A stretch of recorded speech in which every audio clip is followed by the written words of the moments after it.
Well, continuing on with the commentaries on the book of Psalms, and we've reached Psalm 77, and this is a psalm of Asaph, God's Majesty in the Church, to the chief musician on Neshanoth, a psalm or song of Asaph. In Judah is God known, his name is great in Israel.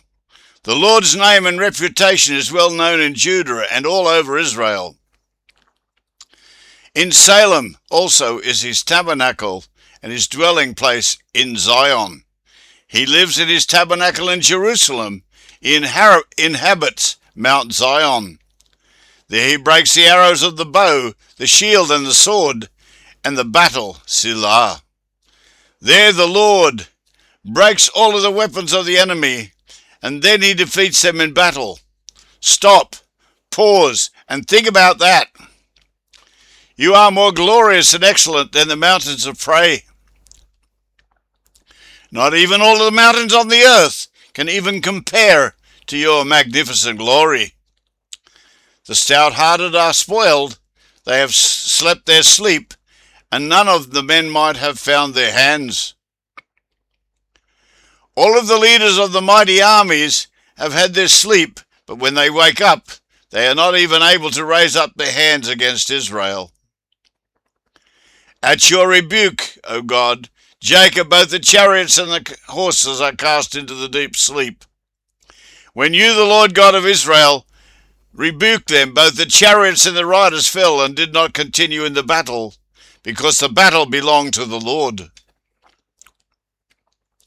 You, even you, O Lord, are to be feared, and you may stand in your sight when once you are angry. And who may stand in your sight when you're angry? You, O Lord, are to be feared, and no one can stand in your presence when you become angry. You did cause judgment to be heard from heaven. The earth feared and was still. When you dispensed your judgment from heaven, the earth trembled and then was still. When God arose to judgment, to save all the milk of the earth, Selah. When God arose and declared judgment upon the earth, he destroyed the wicked and saved the meek from the earth. Stop, pause, and think about that. You have two choices. Either you're wicked or you're meek. One gets saved, one doesn't. Surely the wrath of man shall praise you. The remainder of wrath shall be you restrain. Man's futile attempt at wrath shall be futile. You will keep it as an ornament. Vow and pray unto the Lord your God.